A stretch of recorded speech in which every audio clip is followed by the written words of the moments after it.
Sowore meets former President Jonathan in Abuja to push for Nnamdi Kanu's release. In a significant development amid escalating calls for justice, prominent Nigerian activist and former presidential candidate Omoyele Sowore met with former President Goodluck Jonathan in Abuja on Friday to advocate for the unconditional release of Nnamdi Kanu, the detained leader of the Indigenous People of Biafra, IPOB.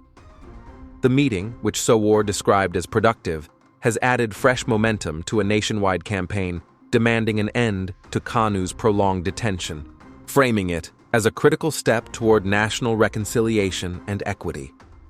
Sowore, who recently has been at the forefront of the Free Nnamdi Kanu movement, shared details of the encounter on social media, emphasizing Jonathan's acknowledgement of the issue's urgency. Earlier today in Abuja, I met with former President Goodluck Jonathan to discuss the continued incarceration of Mazi Nnamdi Kanu, Sowore wrote in a Facebook post.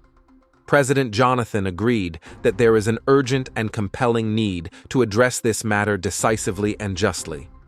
I thank him sincerely for recognizing the importance of resolving Kanu's case in the interest of peace, fairness, and national healing.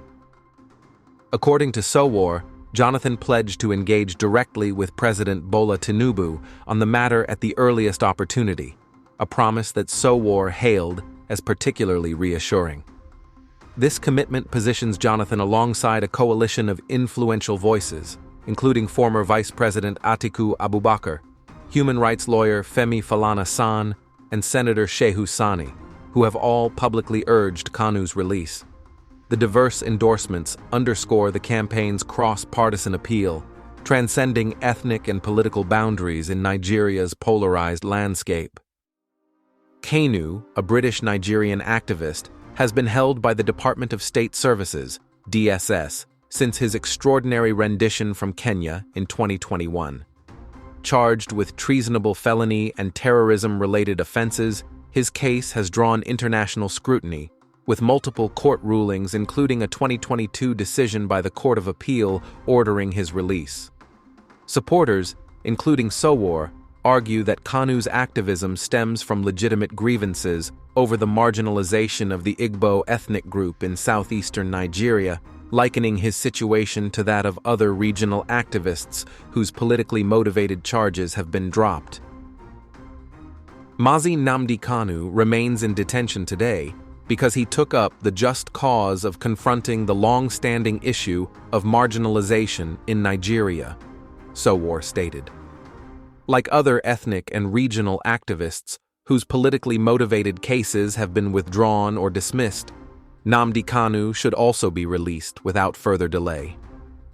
In a recent television appearance on News Central's Breakfast Central, Sowore went further, characterizing Kanu's trial as persecution, not prosecution, and vowed to set aside personal political differences with figures like Jonathan and Atiku to advance the cause.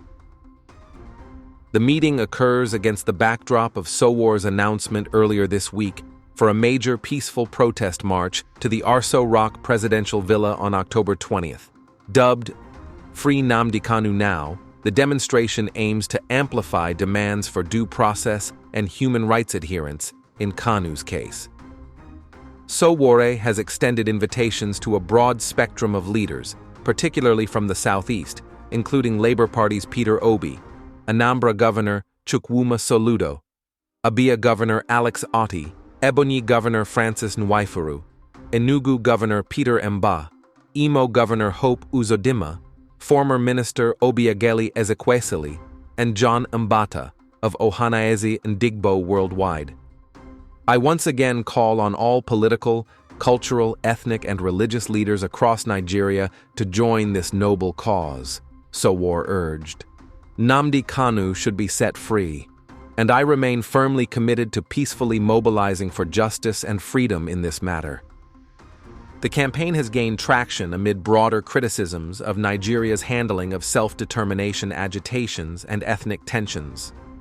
Atiku, in a statement released just a day before the meeting, decried Kanu's detention as an open sore on our nation's conscience, reinforcing the need for swift resolution to uphold the rule of law.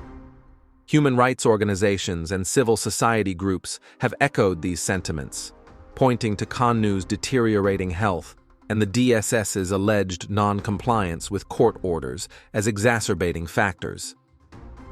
As Nigeria grapples with economic challenges and regional disparities, Sowore's initiative represents a pivotal effort to bridge divides through dialogue and action.